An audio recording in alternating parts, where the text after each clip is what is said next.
and then I'll grab the bending iron. The bending iron is kind of an important part. The tour we've been waiting for. Oh, I know.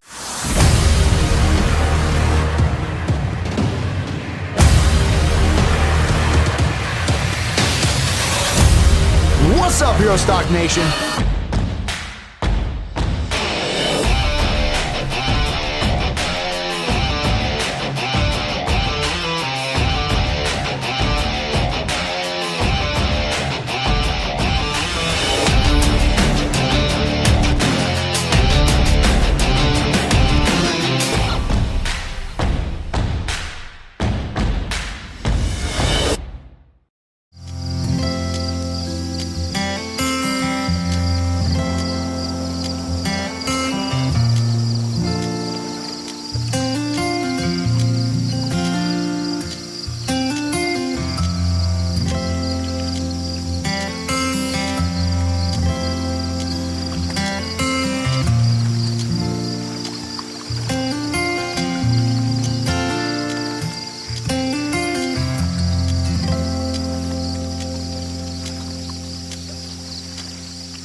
What's up, Hero Stock Nation? I'm Tom Lamog with Matthew Jones. Matt, I don't know about you. I dream of places to bring my guitar to locations like that near a lake. Very peaceful. Just totally sets the mood for that acoustic guitar. And not just any acoustic guitar, it's a Rask acoustic guitar. Yeah, it's a Rask, baby. I tell you, Tom, I've always been interested in just kind of the inner workings on how guitars are made. And I think a lot of that fascination comes from being able to kind of have the stress of the day melt away when you pick up a guitar, and especially to be able to play it like we just saw.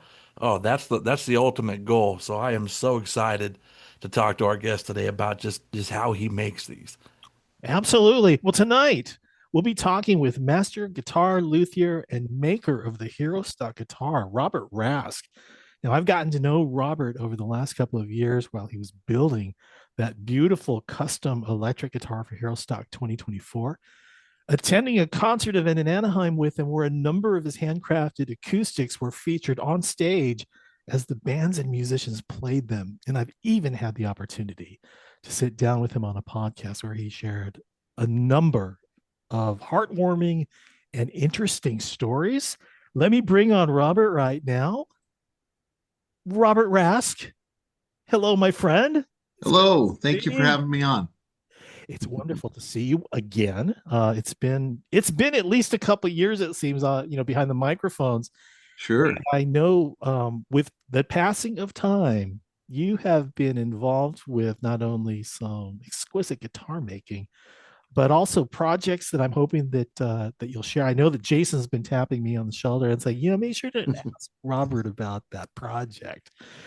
And that was like several months ago. So we've got some questions for you, and we're Sounds great. looking forward to having you talk about them. So, what you been up to? First of all, let's just before we get into the formal questions. Yeah. No, things have been good. I'm really grateful that I get to do what I do. I literally have one of the coolest jobs in the world, and it's just fun. And I get to work with amazing people, and I get to do something that I really love and I'm passionate about. So that's super fun.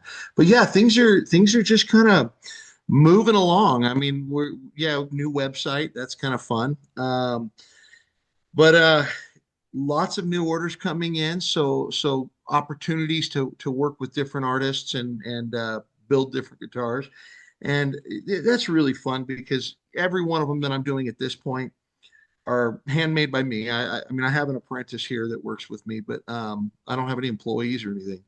So it's just a one-on-one experience, and we get to dig deep and get into the meaning and the sentiment, and that's really kind of what I focus on, really. And so yeah, it's been a lot of fun. A lot of new guitars in the works, and it's just good stuff.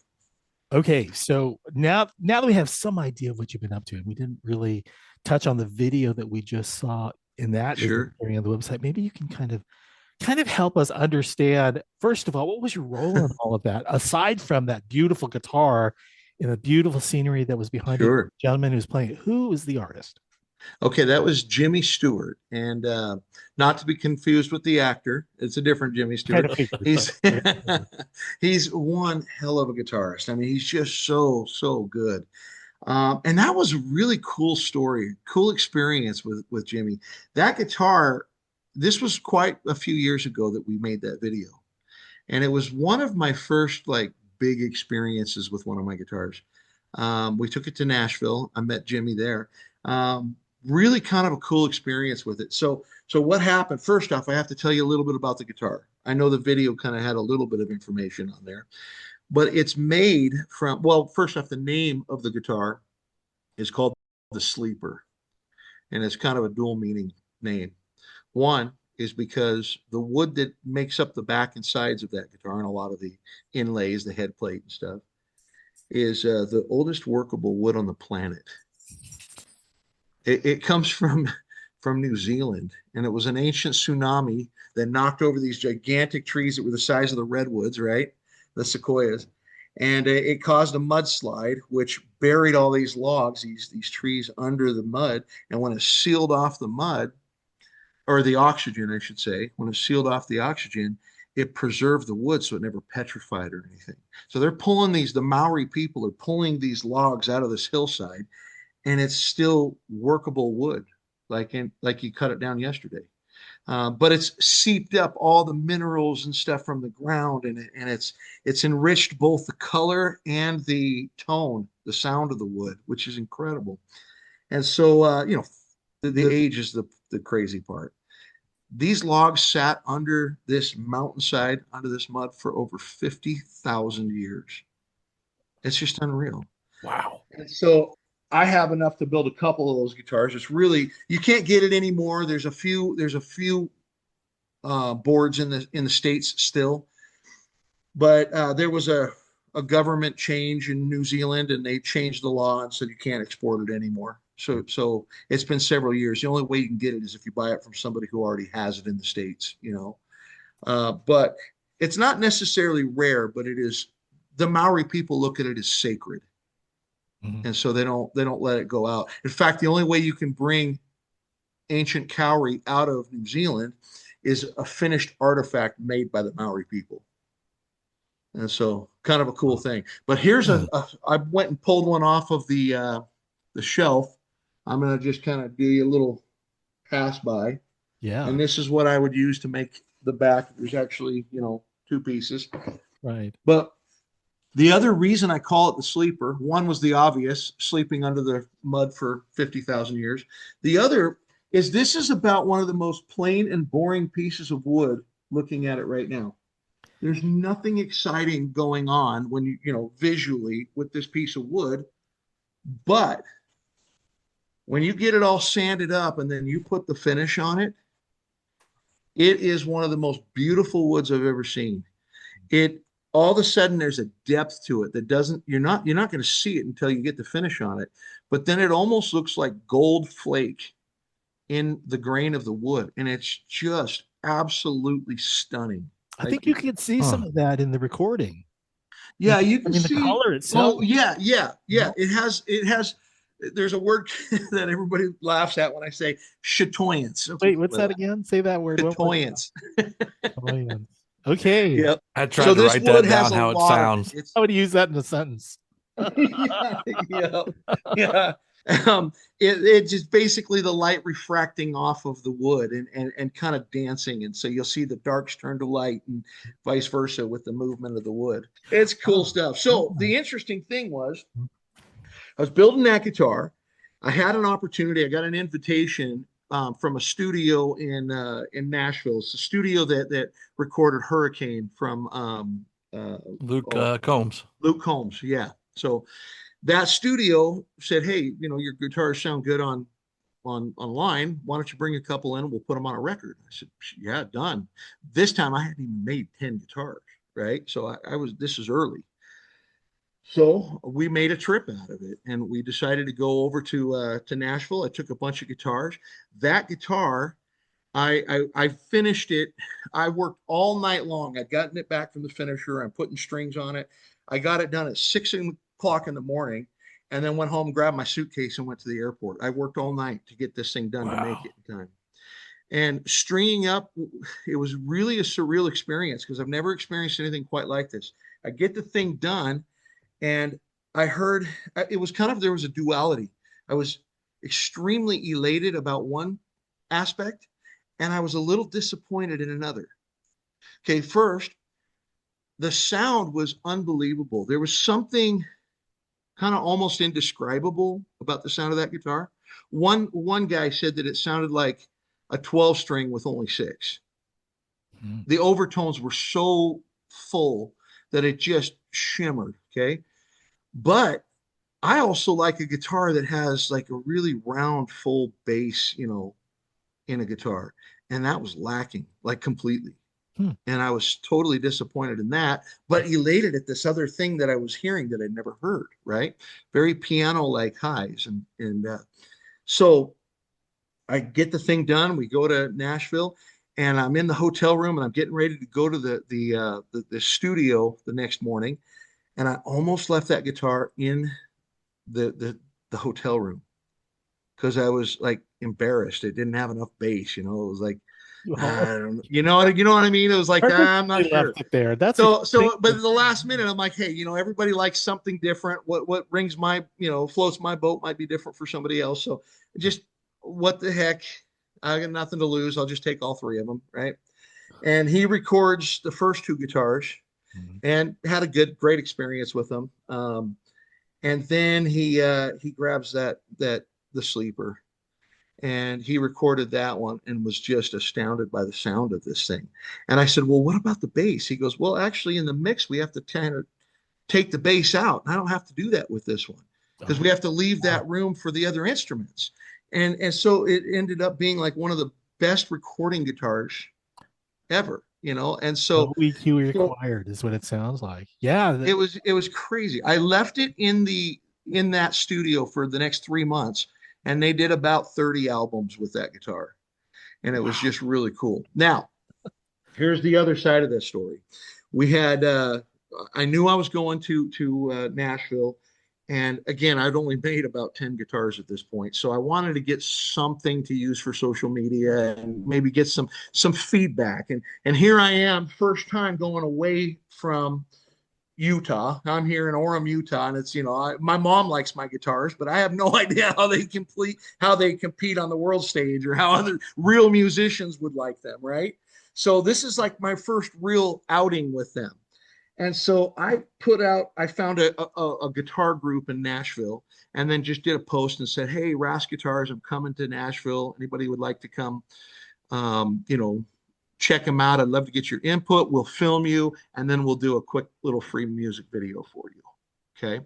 So we got a hotel room with a living room, moved all the furniture off to the side and set up a little thing with a stool and some cameras and lighting and Mhm. and filmed probably a good 11 different musicians from the Nashville area. Had some really amazing musicians come in to our hotel room to check out these guitars, right? Well, when I put that post out, Jimmy Stewart, I put in the post, "If you're a musician, send me something." I didn't want somebody who didn't really know what they were doing. I wanted good quality musicians. So I was vetting them a little bit. "Send me your music." And I get a message from Jimmy and he sends me something. I'm like, "Oh yeah, he's good enough. Absolutely. Let's get you in." And a couple of days before I was to leave, he says, Hey, what time are you going to be there? I'm trying to plan my trip. I said, trip? What are you talking about? Are you not in Nashville? No, he was 1,000 miles away. He was living in, I don't remember if it was Baltimore or, anyway, he was 1,000 miles away and he was going to drive down. And I said, Jimmy, why would you drive 1,000 miles to play a couple of guitars? Like it didn't make sense to me, right? And he says, I've been following you with the building of this sleeper. And he says, and I can tell that what you're doing is really special and I want to be a part of it. And I was just blown away. I was floored. And then he says, well, and he says, I actually wrote a song for that guitar. And I said, what? You know?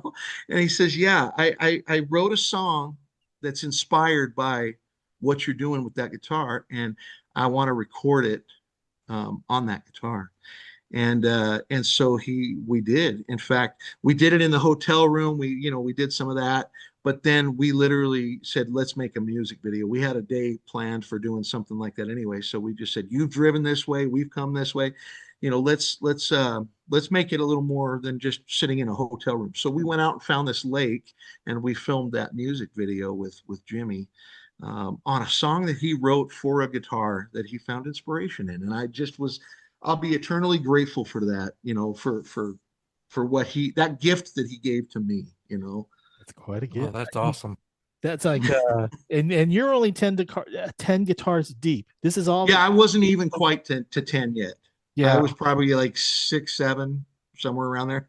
So Six, seven. how deep are you now? That was. I put strings on 39 guitars, but I have probably another dozen that are like really close to putting strings on.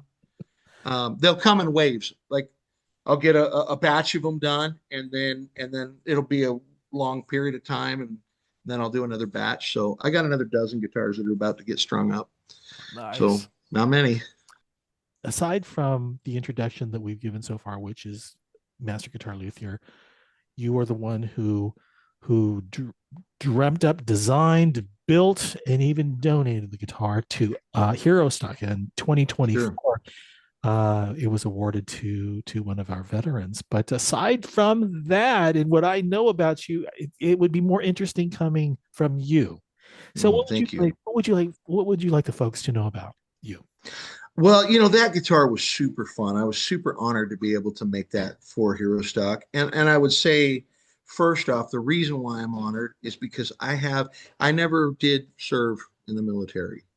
But I have a deep, deep affinity and respect and appreciation for those who do. And I'm not going to get emotional. When I had the opportunity to do that, it was like, oh, that's my heart right there. I mean, now I get to pour a piece of me into something that I care very deeply about.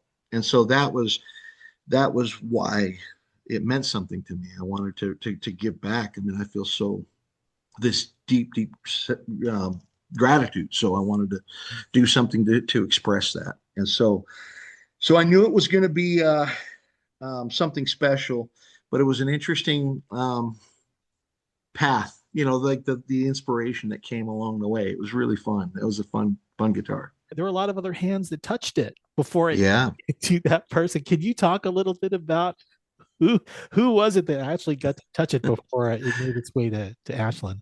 Yeah, that was fun. We had an opportunity to put it into the hands of Colin Ray, and he had.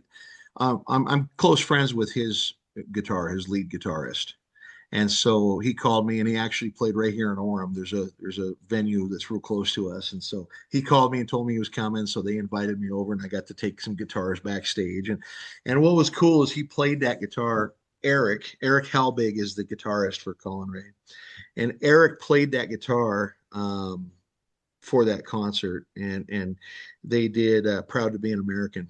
And it was so cool. It was so cool to watch Colin Ray singing to this guitar. That was cool. So then I got a picture of Colin holding it backstage afterward. And then I had, we had another event that some friends of mine are a part of, and they do this really cool Millennium All-Stars. They bring former members of a lot of different bands that you guys have heard of, and they do a few songs from each of those bands with, like, the former guitarist of.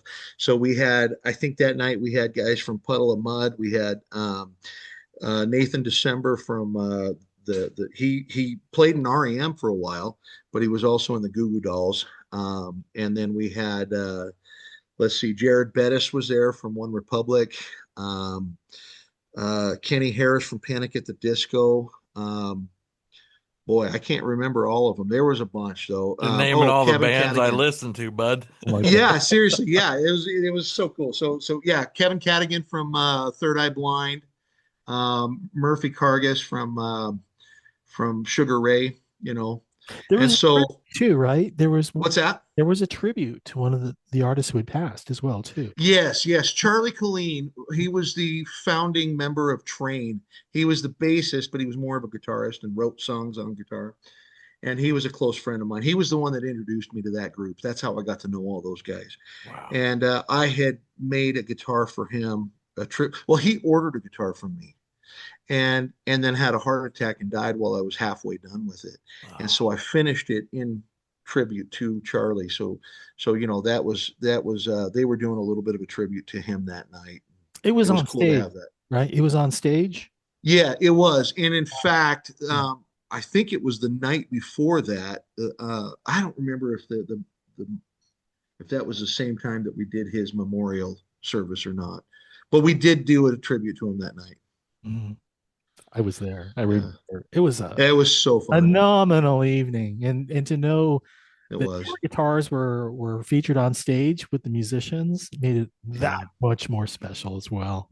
What an honor! Oh, thank you. And I get to hold it too, by the way. I got to hold that guitar. Actually, Yeah. you handed a whole bunch of, here, hold this, play this, hold this, play that. It's kind of cool. Yeah. Yep. That was a fun night. Wonderful evening. Yeah. And I appreciate your help that night. Oh, my pleasure. Anytime. For sure. You talk about the different woods. They're not like what we, guitar players who are out there gigging, at least, I can speak for myself. I'm going with what I can, say, I like the sound of this, and not really touch the ones that are with the exotic woods and all, although Sure. in those moments. You also talk about, traveling with all of these guitars to these different locations so others can go ahead and use that, which to me is like, oh my goodness. Anaheim, California, that was just remarkable. But let me read something off of your website, because this is kind of going to set the tone for what I'm hoping that you can talk about next. This is a quote from your site. I've come to believe that music has the power to heal, to elevate, and to tell stories that words can't. That's why I build, not simply to create guitars, but to give life to instruments that carry weight and meaning. Guitars built for those who want more than an instrument, for people who believe that what they hold in their hands should remind them of who they are, where they've been, and what they're becoming. Mm. My last conversation with you really went far beyond, here's the type of wood that I use, or these are the things that I do that everyone else does, but these are the things that I do that no one else does. So I just wanted to go ahead and read that, because you have a very unique approach when it comes to building guitars. Maybe you can kind of share some of your experiences with how you approach building guitars. Thank you. I appreciate that. So yeah, look, everybody's been through hard times, and so I'm not special. In fact, mine would pale in comparison to probably anything anybody else goes through. But my difficulties, my lows, well, then compounding that with poor choices that I made afterward caused me to spiral, and so I got to a pretty low place, and I found healing in playing the guitar. I got to a really low to where I really believed the world would be better without me in it, at one point. And I know a lot of people find themselves there from time to time. I almost took my own life one night, and you get to the point where you just need the pain to end, or you feel like, truly believe that your family or the world will be better without you in it, and you get to a desperation, right? And so I do know what it feels like to be at that point, and that's not a fun place to be. And I really understand that, that's a tough thing for people. So, and I would say, and I feel that it's important to say at this point, if you are listening to this and you are hearing my words right now, hold on. You have no idea what is coming. And if you go through with your plans, you have no idea what you're forfeiting, what you're walking away from. Okay. Because now, I mean, 20 years later, I have the benefit of hindsight. I'm experiencing the most incredible fulfillment, and it's just surreal. And I'm building these inspired instruments and putting them into the hands of inspired people. And so, touching back onto that, I feel it becomes the responsibility of anybody who's been through the darkness and not only survived, but learned to thrive, to turn their light back to the path, to light the way for others to find their way through. Amen. And that becomes like kind of my marching orders, or like the wind in my sails, if that makes sense. And so when I'm building and I'm approaching a build, I want to pack that thing with as much intention of love and purpose and meaning and sentiment into that guitar, because that thing, and by the way, I believe it's alive. I'll talk about that in a second. But that thing is now going to become one with the artist who's going to use it to light the way for other people. And I'm in awe of what I get to do, because it's co-creation. I get to take the most beautiful, amazing materials that were already created and hidden in trees all over the world. I get to make something new with them. And that's a co-creation thing with a higher power. And then I get to hand it to somebody who uses it to do something even more impactful and more, meaningful. They get to create the power of music, which can lift and heal and inspire, and literally, in some cases, save lives like it did mine. And so that's what that is summing up. That's the meaning behind what I do. It was around that time that I picked up a guitar for the first time. I'd never strummed a chord, and I learned. I bought a $300 guitar, brought it home that night. I bought a book, and I learned an A and an E, and I played them back to back, back and forth, and I wrote a song, and it went to number one. No, I'm kidding. It didn't. Nobody would want to hear it. It was horrible. It was not I don't even remember. You said the moment I strummed that guitar, I was yeah. But it was really a healing moment, because for the first time, I'm able to get all this pain and emotion that had been trapped inside of me and was being crushed by, and now I'm able to get it outside, and it was cathartic. And that was the moment that the direction changed from spiraling to climbing into the light, if that makes sense. Mm-hmm. And being a lifelong woodworker, and then looking into this thing going, ooh, that's made out of wood. I wonder if I can do that. How long had you been working with wood before discovering the fact that I could play with guitars too? Sure. I started woodworking at 8 years old. I mean, I just always been passionate about making things, and wood was always a really warm medium, and I loved creating with wood. I found a deep passion early on for the exotic woods that are all over the world. There's some just amazing woods, the colors that you find and the patterns and the grain and stuff when you cut a tree open, it's unreal. So that's always been a part of my life. And then, it wasn't until, and that was 18 years ago that I had that experience looking in, but it took me another 10 years before I really built my first guitar. I started studying and looking at it and building up the nerve, to try to do something like this. And so, yeah. What was the first one like when you, first of all, the experience of pulling the materials together, going through the building process, and then the end result? What can you say? Yeah, that was a really cool experience. Okay, look, I'm going to tell you, it looks like a first guitar. It does not look like what I built today. Okay. But it was a surreal experience because I spent a year and a half, almost 2 years building that first guitar, and had to come overcome obstacles and fix mistakes, and I really had no idea if I was even going to succeed at this, but I just kept trudging along. And the day I go to string it up, I pulled the strings out of the box or the package, and I had a little miniature panic attack because all of a sudden I'm going, ooh, I don't know if this is going to sound like a guitar or rubber bands on a cardboard box. I don't know if it's going to play in tune or be playable. Mhm. Is it, and then the biggest concern is I'm about to put 150 pounds of tension pulling on that little thin Yeah. top on the bridge, right? Is it even going to hold together? Just Did come you feel like you might implode be on me. putting your eyes at risk? It's kind of like, because I know when I have to, Yeah. it's like, oh, it's gonna, Yeah. I was really nervous. I was really concerned. yeah. So I put the first string on there, the low E, and start winding it with one of those little hand winders. And the first sound I hear out of that thing was bringing it to pitch. And I hear this boom as it comes up, and the hair on the back of my neck stood up. Oh gosh. And I went, ooh, I think that's going to be good. So Oh, get all the strings on, tuned up, stretched out, and then picked it up and strummed the first few chords. And it filled the room with the most beautiful sound I had ever heard. And I lost it. I just cried like a baby. It I was got it. it was the most surreal thing I've ever experienced. Yeah, I think what's really cool about this is, saying that you've been, interested in woodworking and building, with wood since you were 8 years old.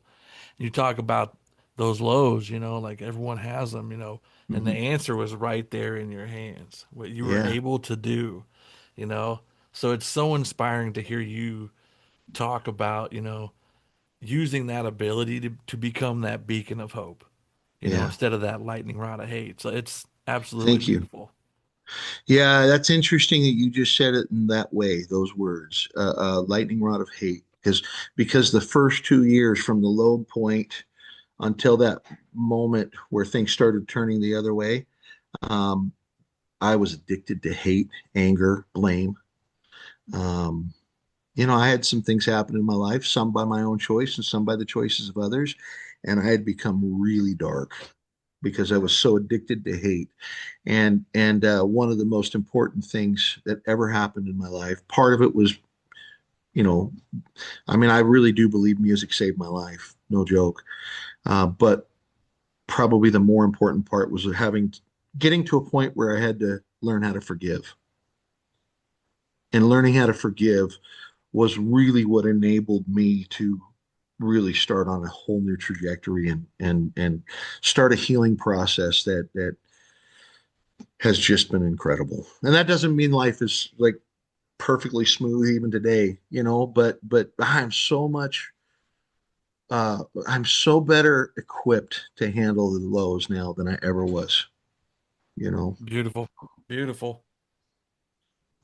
Robert, so you've built a number of guitars over the years, Hmm. and from that, I know you've shared with me it is more than glue and more than strings, and Yeah. but there's also that part of you, and I want to call it spirituality. That's what I got out of it. Yeah. Yeah, no, no, no. I appreciate that. Well, Yeah. I'll start by just telling you that I think that it is more than wood. I truly believe, and people are free to think I'm a nut job, and I'm comfortable with that. Okay, I'll take that. But I really truly believe that these materials there's life to them. There's like literally a life to them. In fact, I think all things, and I'm not pushing my beliefs on anybody. I mean, but I believe in this creationism, or creation based, you know, foundation, I'll say, that all things were created spiritually before they were created physically. And so I truly believe that all matter is made up of some form of organized intelligence. I don't know. I can't tell you that I understand the mysteries, and I can't speak to that. But what I can speak to is there's a whole lot of evidence that speaks to it. Like, for example, quantum physics.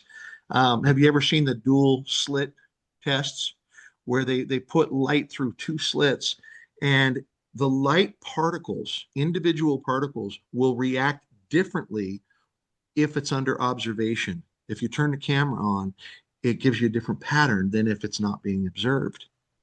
And that means there's a consciousness, there's a decision being made, right?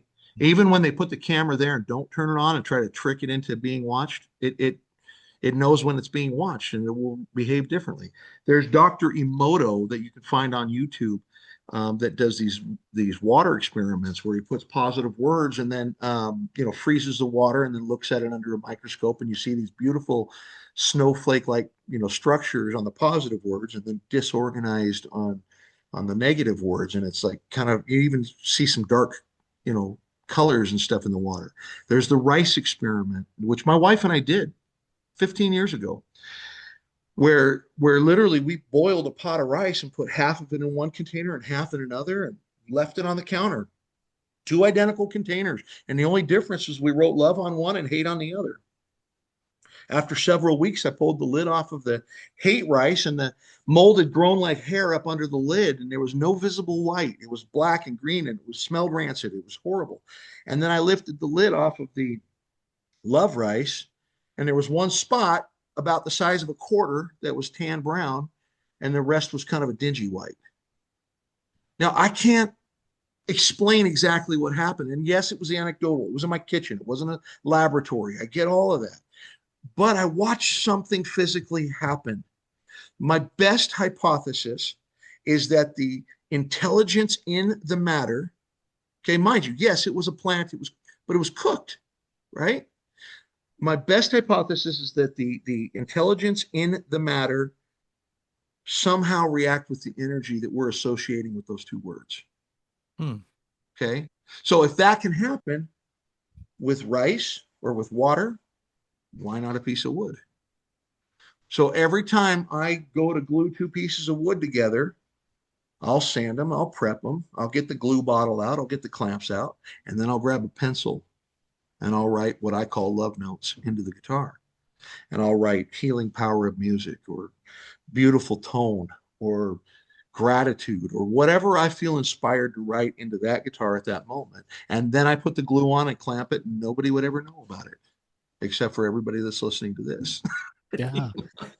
This is the story that you shared with me that led into the ukulele that you were working, or ukulele. Yeah, great. So early on, this was like 5 years ago, I decided to build this ukulele. And I might need to do a little visual if you're good with it. And then I'll grab the bending iron. The bending iron is kind of an important part. The tour we've been waiting for. Oh, I know. If you wouldn't know. This is okay. So cool. So this is my bending iron, and I'll kind of give you kind of the whole view of it. I turn on the heat gun. That gets this pipe to 350 degrees, which allows me to heat up the wood. All right. So here's a set of sides for a guitar. And so I'll get them really, really thin, and I'll spray them with a water bottle, get this to 350 degrees, and then I can bend it on there. That's how I get the shape of a guitar. And at the time, 5-6 years ago, I decided to do this ukulele out of Paducah, and I learned something about ukulele. It doesn't like to bend. And so I had these sides really thin, and I got them all ready, and this is all to, I start pushing on them, and I could just feel it kind of resisting and not wanting to cooperate.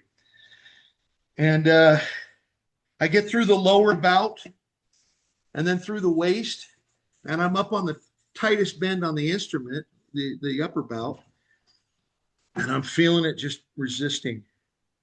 And all of a sudden, snap. That was a little bit of a gut punch, You just, you feel it. Beautiful piece of African Paducah, right? So I get another set, and I thin it down, and I get it all prepped, and I heat it up again, and I spray it down, and I go through the lower bout, and I'm being really careful this time. I don't want to mess this up, right?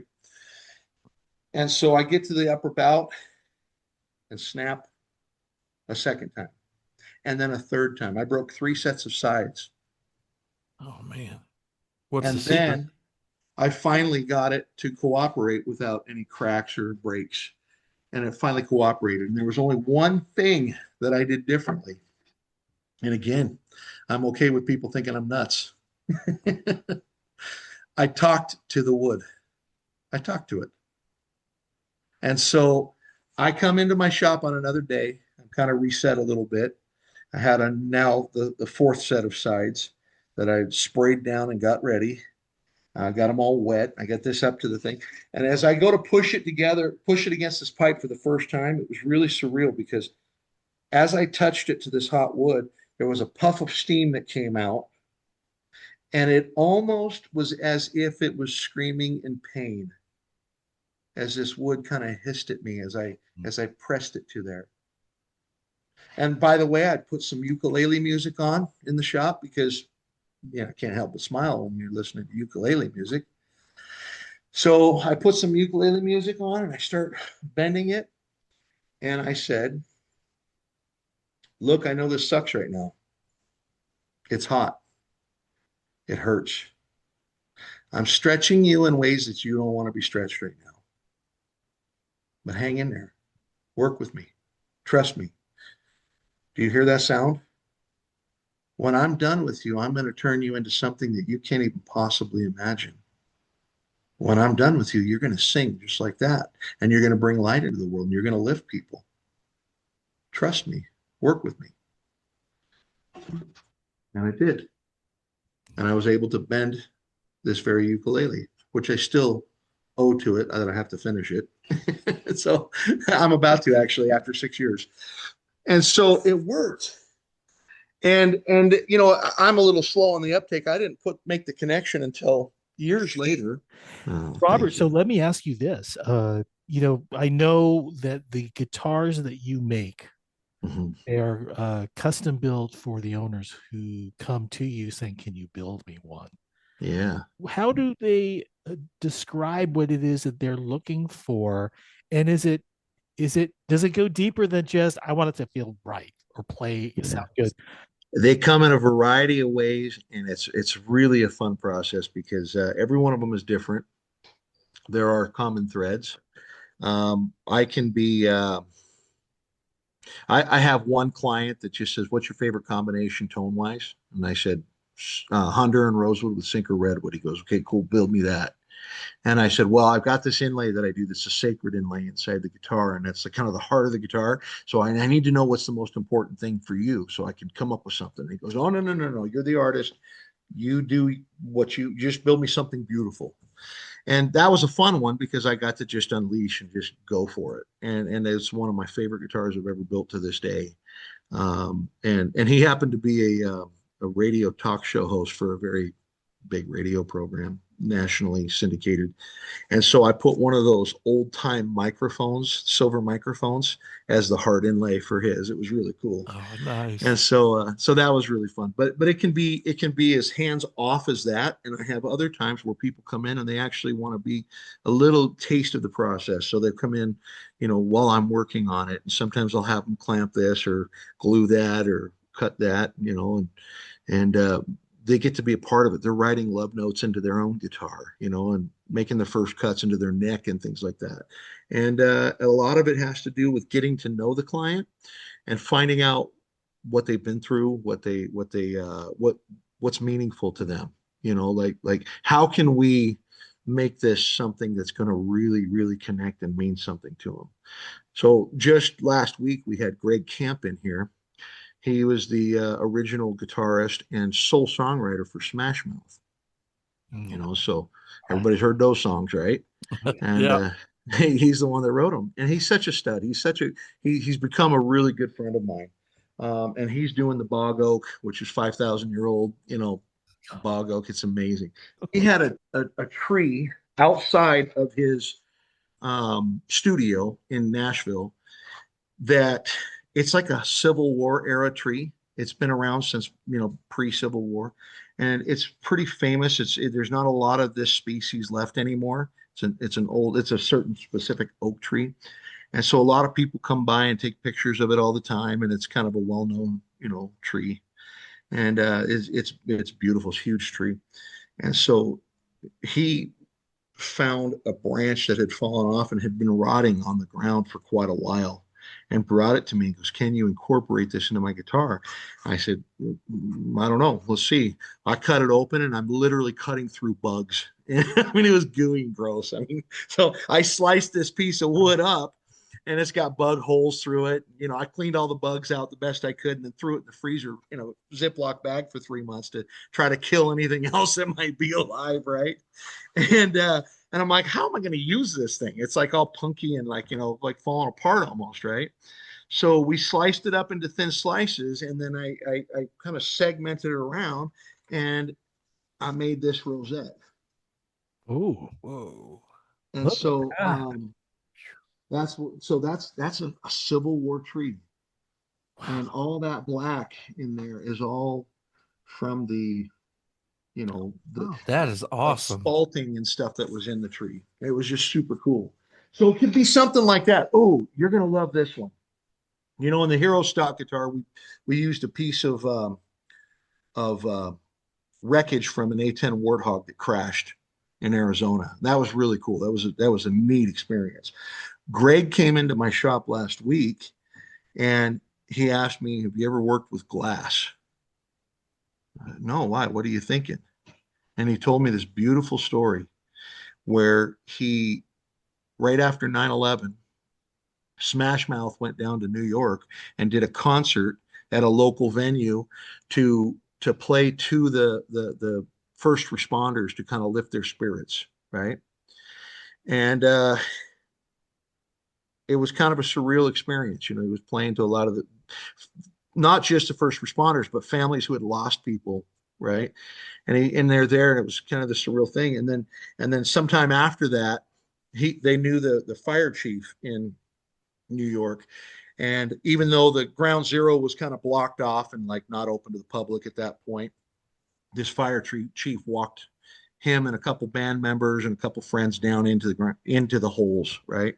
And he said it was the most surreal thing because they're down there, and they're all having conversation. There's jackhammering and working and stuff, and then every once in a while, it would just go dead silent, and everybody would stop and look, and that was when they were bringing another body out, and it affected him for the rest of his life. I mean, it really impacted him.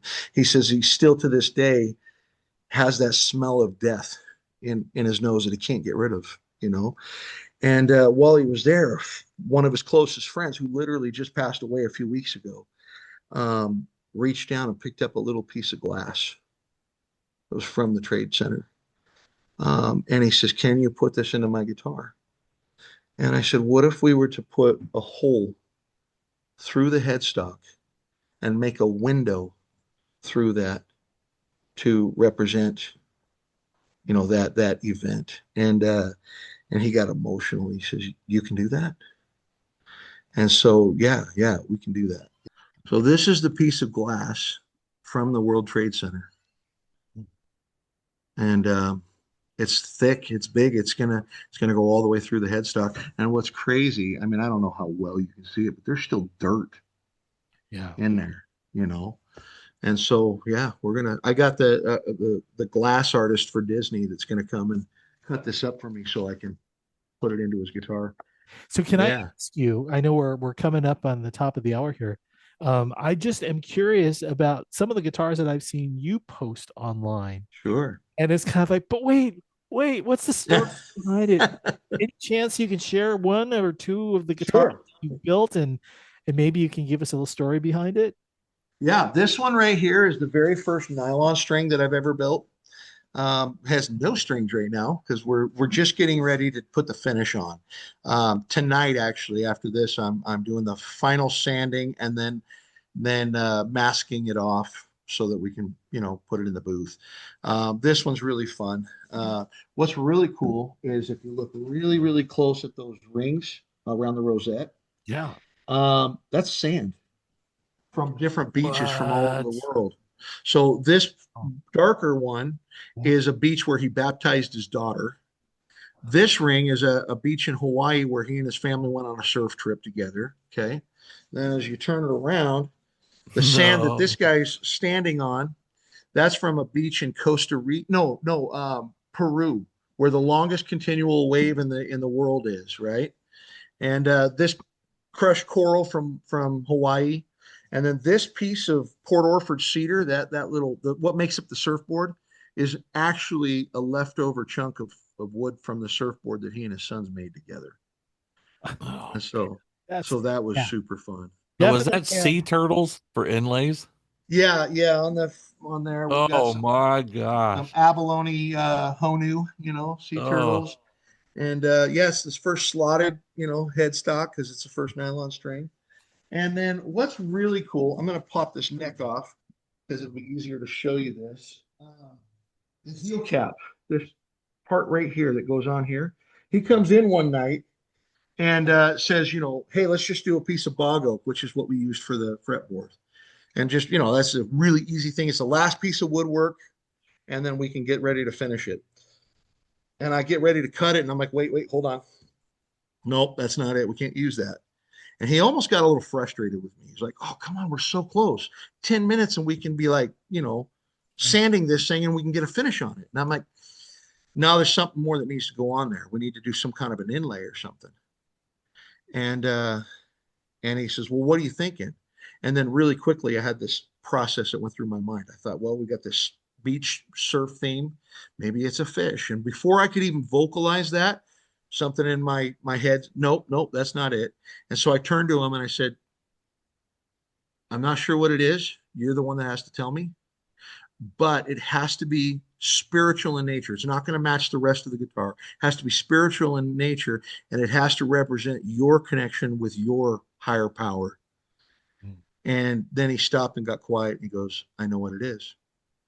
And he had this crushed granite that was left over from the building that he and his wife were married in.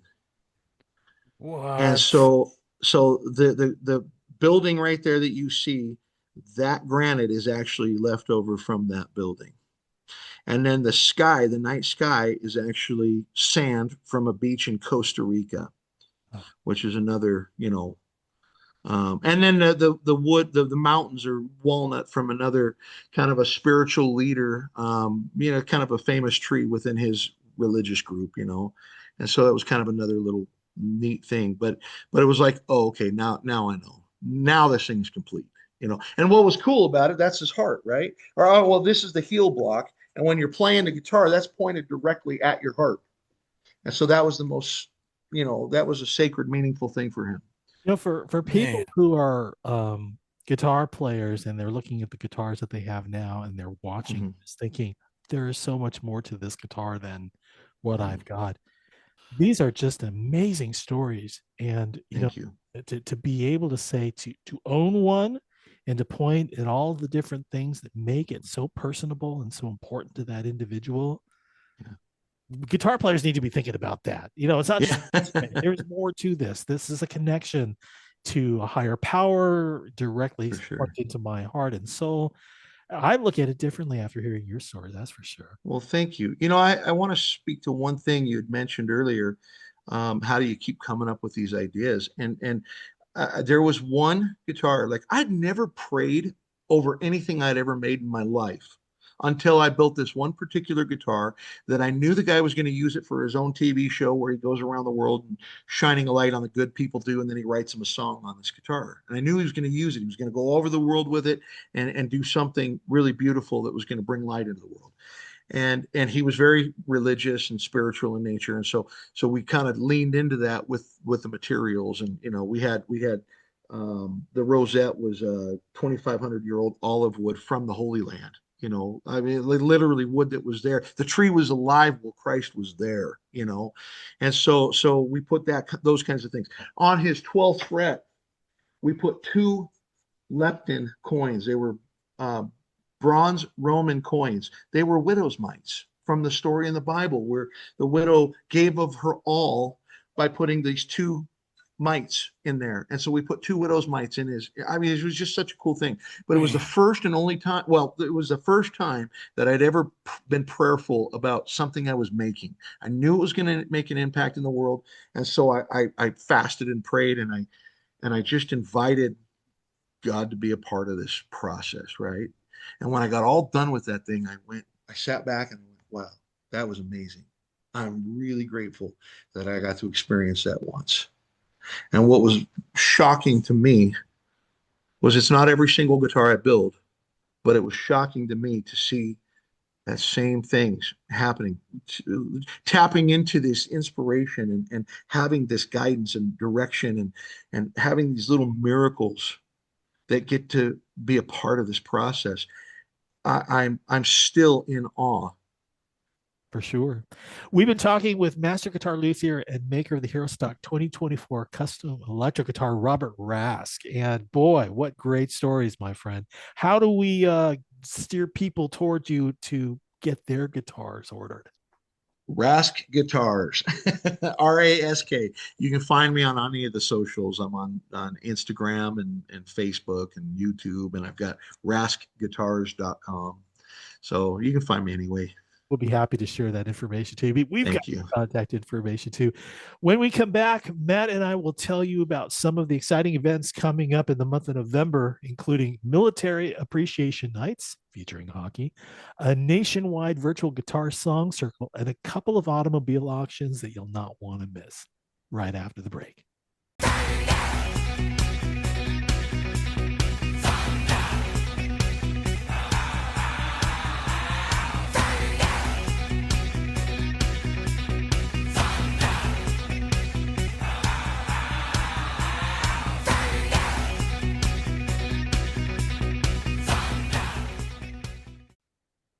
Man, listening to those stories, it made me think, I'm so grateful that I get to share this time with you and with Robert and really connect with people who are making an impact. And like Robert said, the people that we communicate with and the people that we work with and we socialize with, we really stand, next to them with that opportunity of being that beacon of hope.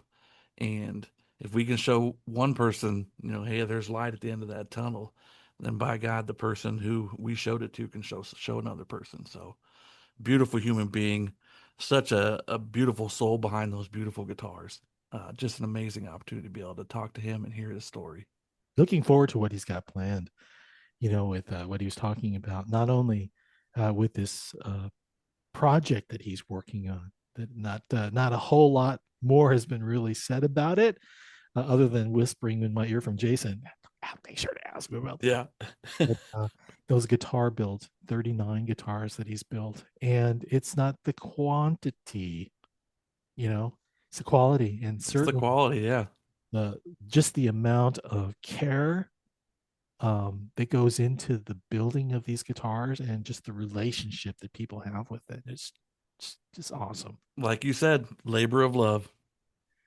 That's true. Okay, so what's coming up in the month of November? Let's talk a little bit about that. If you've stopped by Jason's Facebook page, you're going to notice a couple of hockey games. Both of them are saluting the military. First of all, it's going to be the Lincoln Stars over at the Icebox on November 8th. That's military night. There's going to be a live jersey auction that you'll want to be a part of. Just make sure you get over there. Go to the herostock.org website under the events, and you can buy your tickets there. There's also the first ever Great American Guitar Strum, and Hero Stock is partnering with my Santa Clarita Veterans Guitar Alliance chapter here in California. All you need to do is just bring your guitar, sit in front of your computer, log into the Zoom or the YouTube page. All of that information, again, is at herostock.org. We've also got the Omaha Lancers on November 15th, and that's happening over at Liberty First Credit Union Arena in Ralston. Omaha Lancers Military Night. Tickets are just $15, and you can go to the website to get more about that. So, and we have, next time we're back here at the Roundtable, Thomas Walk, who is a veteran poet. You may have heard of him from a couple of weeks back when we had the VA National Creative Arts Competition. He was one of the winners, and he's going to be coming back to talk exclusively with Matt Jones next week here. We're going to do a deep dive, bud, a deep dive. I felt like we just dipped our toe in the pool a little bit when it came to talking with Tommy and his writing style and why he does it. And we're going to do a deep dive. We're going all in. I have to say that when I heard him reading his poetry, I felt like there needed to be a spotlight on him as he was reading it in dramatic fashion, but it was so effective. It was something that I'm really looking forward to next week. Absolutely. All right. Everyone, you've been listening to the Roundtable, where heroes talk. We're a Hero Stock Nation podcast. Catch us on Amazon, Apple, Spotify, and at www.herostock.org/podcast. Till next week, for Matt Jones, I'm Tom Lamog. Have a good night.